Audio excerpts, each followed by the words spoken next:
Well, the first job is to loosen the wheel nuts on this side of the car, because these are the ones that I've put on back to front.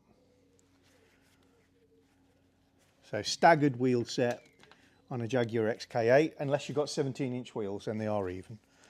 But all the other sizes are staggered. Slightly wider wheels on the rear, and it's a different width of tyre.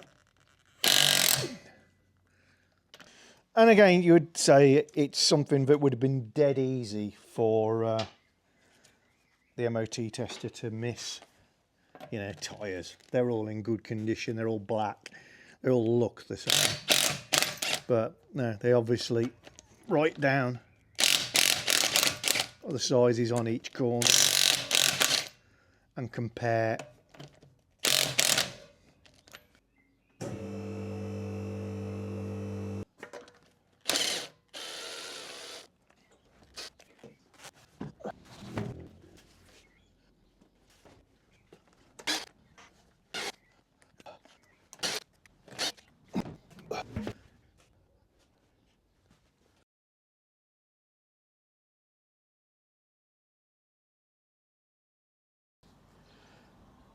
Okay, so we're under the car. Now this is the side with no problem. If you look at the back there, at that inner sill area, there's, let the light in, that's what it should look like all the way to the back.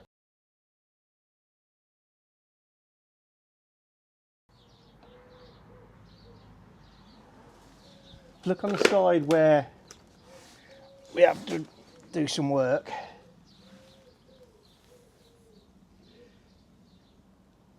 You can see this is new metal from previous repair,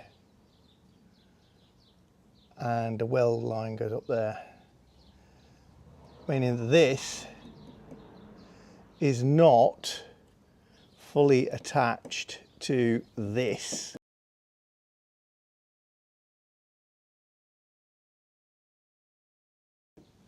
Because this is the outer skin. Sorry, these pictures aren't best. Everything's matte black, so it's a bit light absorbent. So what I'm going to do is clean this area up and either join that to that by welding, but I think actually what I want to do is clean it up, make a little patch panel and make it double skinned like this is. Again, there's no corrosion there, it's just the way that the previous repair has been done. This is not double skinned in the same way this is. This is the outer sill, this is an inner sill, and there's the joint. So that is MOT failure for incomplete welding. So I'll get on to cleaning that up, back to bare metal, see what we've got, make a little patch panel, and then crack on with welding that. That's job one of 3 majors. I'm not talking about the wheels and tyres anymore. So this one, the catalytic converter, which I'm hoping I can weld, and the D-bushes for the anti-roll bar, which are a pig to get at. So we'll see how we get on.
Okay, so I've cut out a piece of metal, the appropriate sort of shape.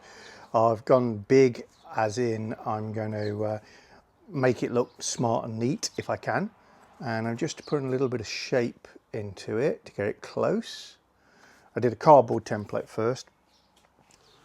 In fact, there's my cardboard template.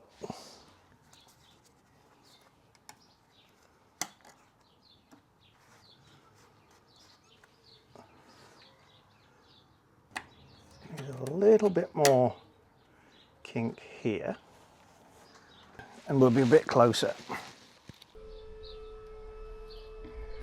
Okay, so there's my little repair panel made up, hammered to approximate shape, clamped into position like so, and I'm going to crack on with welding that into position. I'll be doing a few little tacks here along the bottom, then getting rid of the clamps, hammer it into position, tack tack, hammer it into position, tack tack, and then slowly joining up all my tacks to make a weld. And regulars to the channel will know I'm not going to film that because I buggered up my last camera doing that. So I'll come back to you when me and my welder have had a crack at this job.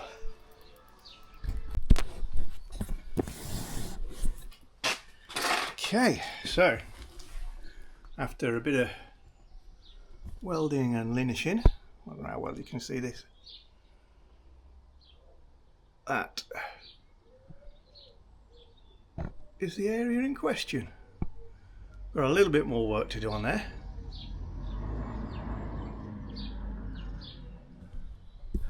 But yeah, they don't look too bad. So, a little bit more work, a little bit more linishing. Oh, and then some treatments back on, and we're good. Now,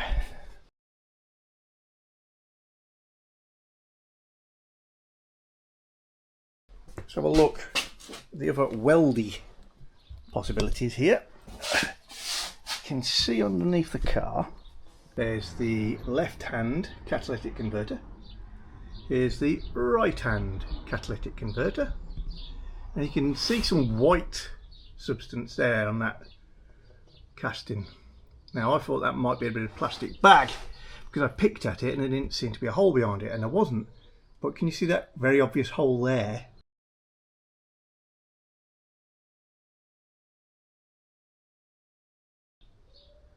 That was obviously being sealed up and has blown out. So my next challenge is, can I weld that hole or not? Now the bottom of the catalytic converter does look like a casting.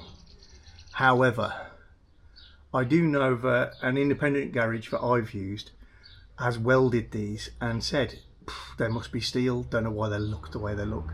So I'm going to have a crack too. Now to get at that, I think the best thing I can do is try to remove this bracket. Might be very badly heat affected, so I might struggle, but I think if I can get the bracket off, I will have the best chance of doing a decent job on there.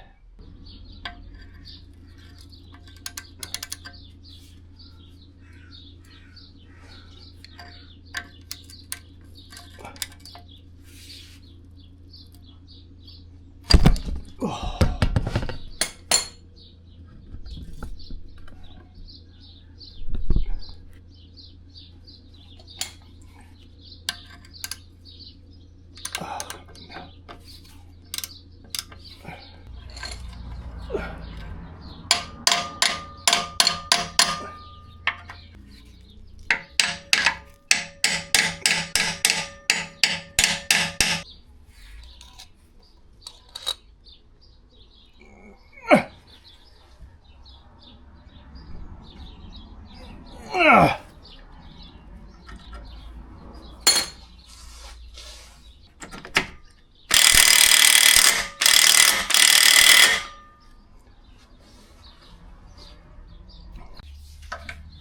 There we go. and see what we can do, if anything.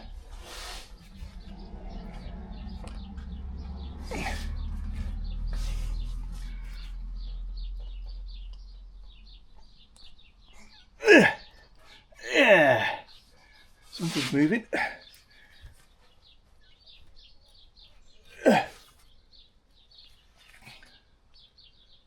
And it's the socket on the nut.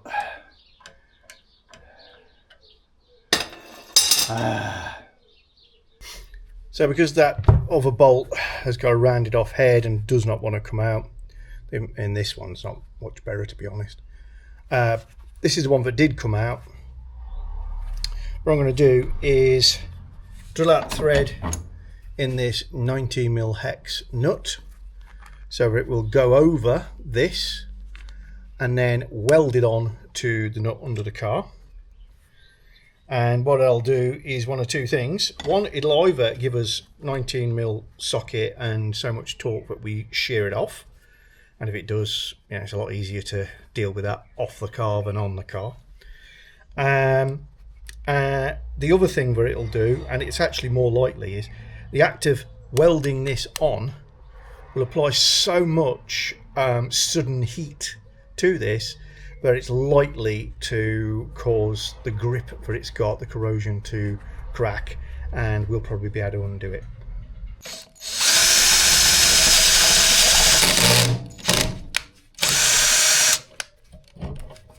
Well, I use a taper.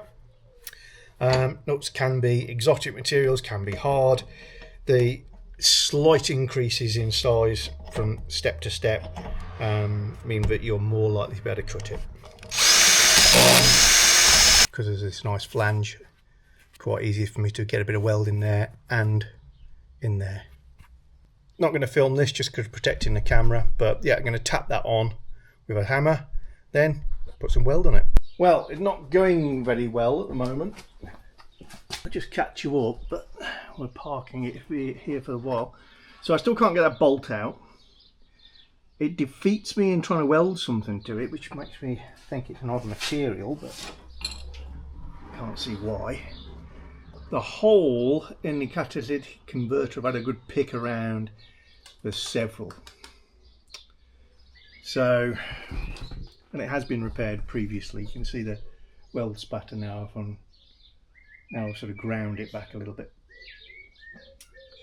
So I think I'm going to have to replace a cap, which puts a different complexion on things, and certainly from a time frame puts a lot of question marks in my head. So I'm going to have to park this for now while I regroup. I need to find a price for a cap, if I can get a hold of one. Look into best method of removing that. Do I have to remove the exhaust to make space to do it? Are there anybody who's repairing cats out there? Don't know. And then we've still got the anti-roll bar bushes to sort out, which I do have now.